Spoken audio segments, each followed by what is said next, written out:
Greetings, Guardians, my name is Bife here. It's the seasonal finale for the Season of the Deep, and the final mission I will give you this little bit of information now is called Barotrauma.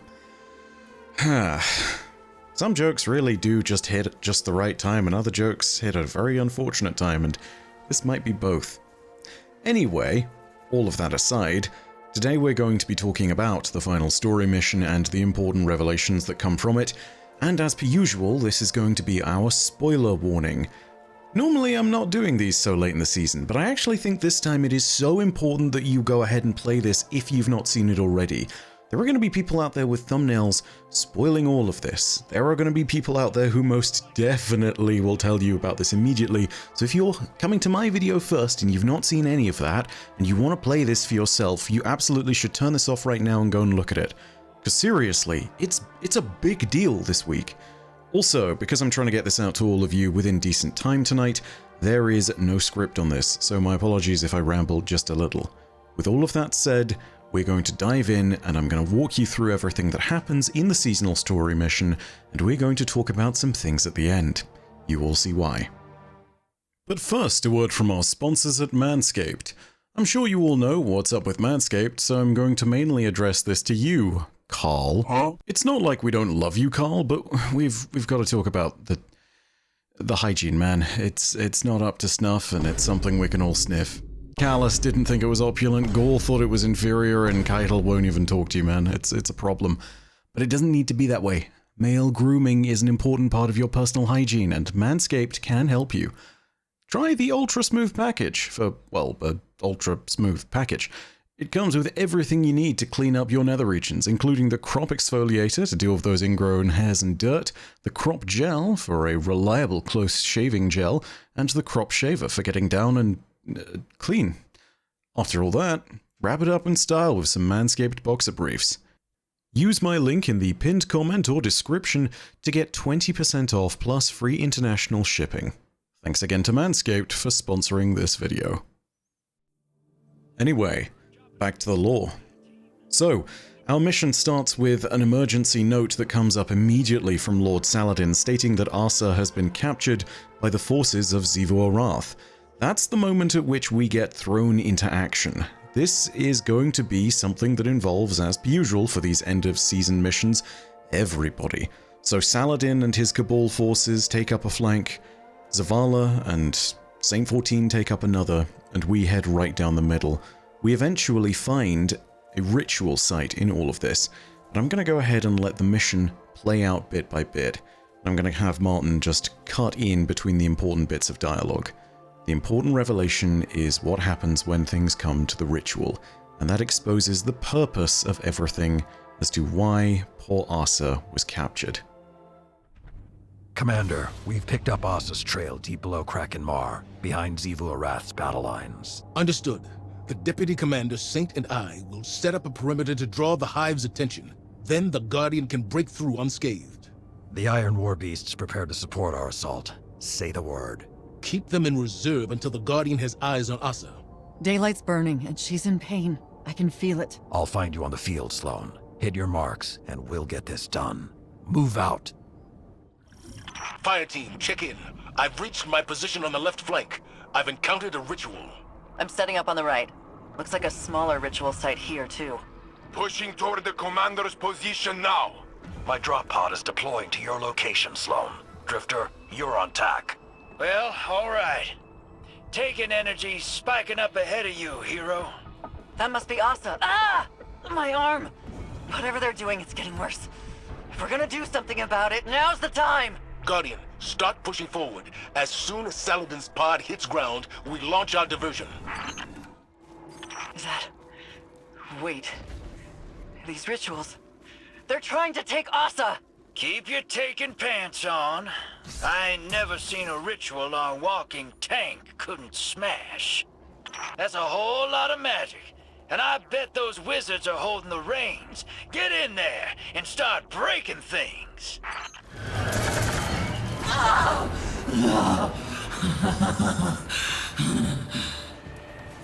Every wizard you put in the dirt makes a dent. Plug away, hero.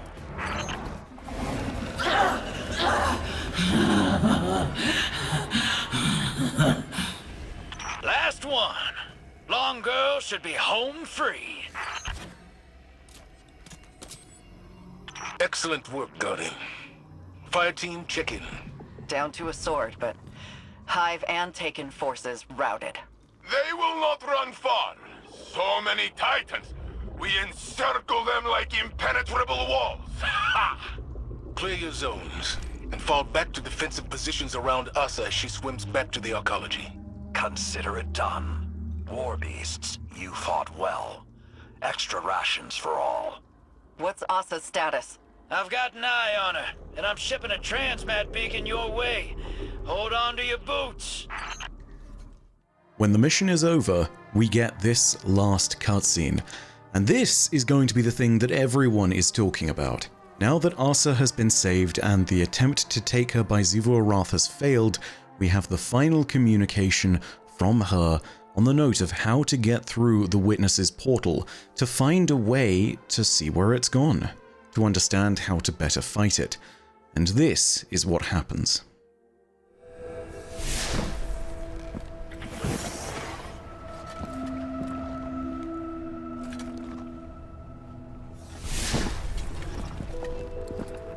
Xivu Arath's forces are in full retreat.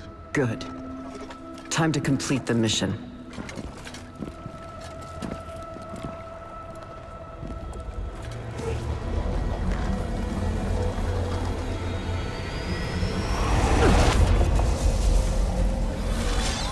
Our dance will never end. I am war. You carry my banner. Cling to me like hope. What are you without me? Sink into my embrace. Drown in the deep. Fight forever. Stand down, Deputy. Sometimes the battle is stepping away from the battle.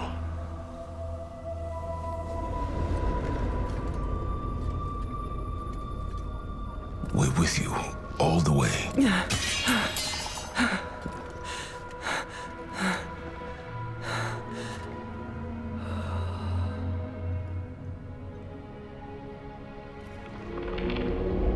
The true path lies obscured, but she knows the way.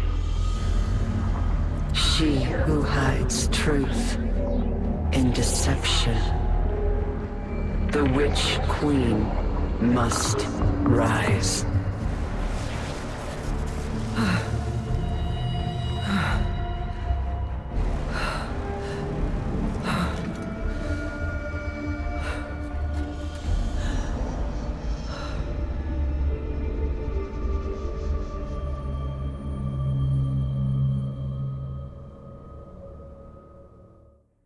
So yeah, Bungie just casually dropped that. I think I should clarify something before anything else, which is thoughts and feelings. I'm really glad that this is the direction. And you can tell why I'm glad, because it involves a lot of the things to do with interesting character dynamics. This is one of those examples that I put forward again. If you start toppling dominoes, you see where they go. This idea of Savathun being resurrected is not left in a vacuum. Take a listen to Saint 14 talking with Zavala and Saladin at the end of this when you return to the helm. This, by the way, this is what I mean by toppling dominoes. Watch Saint in particular. He is not quiet about how he feels. We're lying on Savathun. This is what it's come to. Tell me you're not serious. I am. Asa has given us a way to follow the Witness. This cannot be the only way. Everyone in this room understands the risks. But we finally have a path forward. We can't wait for another. The Empress won't take kindly to this news. You stand on her counsel. Convince her. I cannot watch the Witch Queen rise again, Zavala. To scheme against us. To steal another face? No! She won't be given the opportunity. Eris and Ikora will keep the situation under our control. Imaru isn't one to be baited into a trap. Not a trap. A bargain. We're all against the Witness. Savathun's ghost has no choice but to cooperate. I'll convey your decision and assurances to the Empress.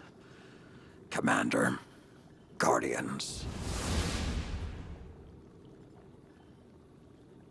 We tried to control the Witch Queen before. I saw how that ended, Zavala. It is a treacherous path. When she strays, as I know she will, even one claw. My fist will be right behind yours. I hope I am wrong. But right now, I cannot see how. Osiris will hear of this. I imagine he will have words too.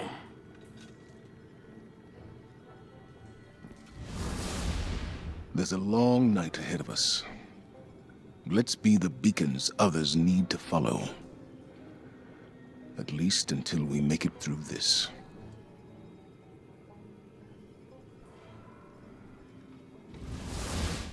There is some alternative version of how Destiny's seasonal story played out this time around, where we had kind of a person-to-person in front of us interaction like this before this mission happened. But this was the right call. This moment here, when Saint slams down on the crates, yeah, that's absolutely the right call, and that's absolutely how he would act in this moment. Saint is furious. His partner has already been stolen by Savathun once, and now the only way to supposedly save the entire universe is to bring back Savathun. Yeah, let's go ahead and just point that out, by the way. Bringing back Savathun. We're literally diving back into some of the more important plot points from the end of Witch Queen, and I was wondering when this was going to happen, and I was wondering if it was going to be at some point ahead of time, but man oh man, does this change everything. There is so much now that we need to unpack, but I think the first thing that needs to be said is simply this. Watch Osiris and watch Saint 14. There is going to be so many interesting bits of dialogue and interactions between them and Imaru and Savathun when the time comes, because you know this is the plot beat for the next season. It's going to be all about the throne world, it's going to be all about Savathun, it's going to be all about finding Imaru and convincing him to resurrect Savathun and bring her back. And if we do manage to do that at the very beginning of the season, it's going to be about preparing to go through the portal, which, for all I know, is going to be what happens next season. The point is, in all of the downtime, we're going to be sitting there and seeing those interactions with those characters. That's going to be really important. I cannot express how much there is going to be that unravels from all of this, because whilst Osiris might have seen a ton of stuff to do with Neomuna from Savathun's head, there's an entire possibility that she let him have that information. And then, we gotta remember, we're dealing with the Witch Queen. She might allow him to believe that he stole that knowledge. She's gonna be playing tricks on us again the whole time. And it's going to be one of these incredible moments where, once again, we are sitting here judging every single person around us more harshly because we know that Savathun can deceive all of us. We were able to see through it relatively easy last time, seeing that Osiris was kind of sus. This time around, everyone is on edge. Everyone in the tower knows that they've lost. Everyone in the tower understands that the stakes are desperate, and that honestly, trusting someone like Savathun is the kind of crazy gambit that might need to happen. But no one's happy about it. Saint, Saladin, all of them, they are furious about this idea, and you can also bet there is going to be no word whatsoever from anyone outside of the tower's leadership that this is happening. This is going to be confined to a select group of Guardians, the hidden tower leadership, and that is it. I bet you this next season involves the hidden and is basically all about keeping operations clandestine. Helm is going to be a very interesting place if all of those other people on the Helm are allowed to know about this. Yeah, that concept alone, and the way that it's going to force the characters of the tower to really jump outside any comfort zone that they had left. Man, I can't wait for that. That's good. That's really good plot beats. I'm glad. I'm so glad. If I had to make one quick thing here, I'd say it's this. Whilst I've been disappointed with some of the bits and pieces around the timing for when certain bits of lore dropped per Lightfall versus the Season of the Deep, I have to say, this is most definitely an important redeeming moment. Much as I wish the seasonal cutscene from last week had dropped in Lightfall, I'm so glad that Season of the Deep is ending strong here with this moment. This is definitely the way to push the plot forward, and I'm very, very pleased. I don't know if I can say that enough. Also, we should talk about Savathun's body, what it takes to resurrect her, and all the different components, because things have happened since Witch Queen, and we should explain those. Of course, at the end of Witch Queen, it's no secret that we killed Savathun, but that her ghost Imaru escaped in this bright burst of light as the Traveler disappeared from her throne world and returned to the material plane. This is important because Imaru's escape is the only reason Savathun can even be resurrected. In order for the Witch Queen to return to life, and for her to actually wield the powers of the light for that matter, she needs her ghost. Imaru is still around in the throne world, commanding the forces of the Hive, giving them instructions and marching orders. That's important because Imaru is a consistent player in all of this, and therefore has always presented the opportunity to potentially bring Savathun back. Looks like that's what we're going to be doing, but of course the other part that we're going to need is a little bit nebulous. Let's put it this way. We don't know exactly how Guardians get rezzed in the dynamics of it. It's something that is discussed in the lore, and to the best of my recollection off the top of my head, which, again, may not be completely factual and may have a few bits and pieces that are inaccurate, there are some assumptions about it that are made in-game and in canon. The Hidden's best guess, based on typical Guardians, is this. If a Guardian is completely disintegrated and just dies on the spot and there's no body left, the ghost can just resurrect them. If there is a body left, they need to be recovered. And when that body is recovered, that's what's rezzed. This is the reason why we've been able to stop Savathun from just coming back, because the tower has taken possession of her remains. In fact, Eris Morn, during the Season of the Haunted, even did an autopsy on them and discovered certain bits and pieces within Savathun that allowed her to better control the Crown of Sorrows, if I remember correctly. So, assuming that Savathun's body is still in our possession, which it should be, because the Hidden have been hiding it this whole time, and assuming we can find Imaru, we should be able to resurrect the Witch Queen. Of course, I imagine that doing so is going to be a little bit different for a Hive god versus a Guardian, and I imagine there's also a few other questions going on. We've never seen a being this powerful resurrected by their ghost all at once, except in those few moments in the Witch Queen campaign where we did defeat Savathun, and then Imaru momentarily resurrected her. But this may be different now. It may be the case that the resurrection is something that, again, varies from a typical human awoken or exo versus a Hive god. I don't know if it requires more.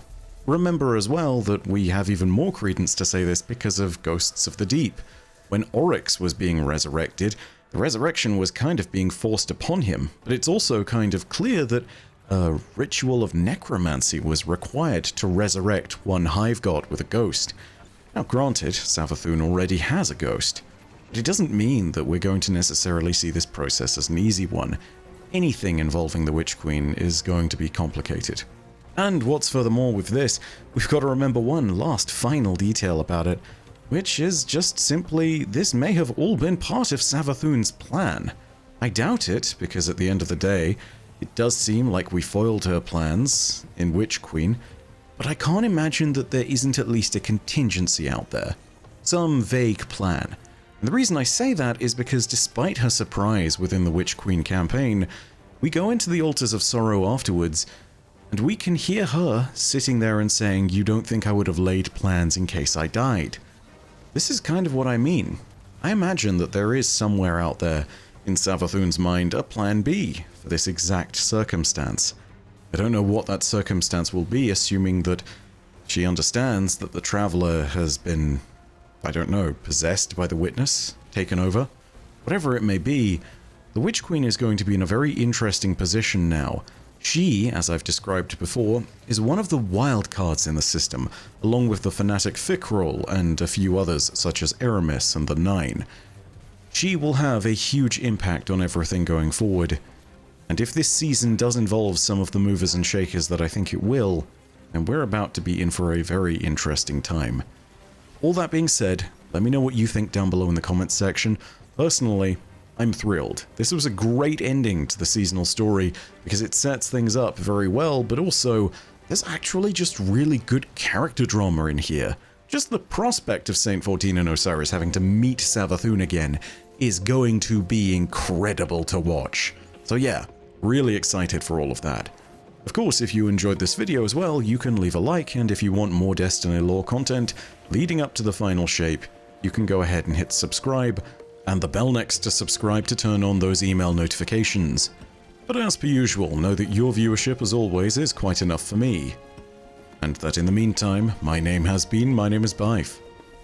Per Audacia ad Astra. I'll see you, Starside.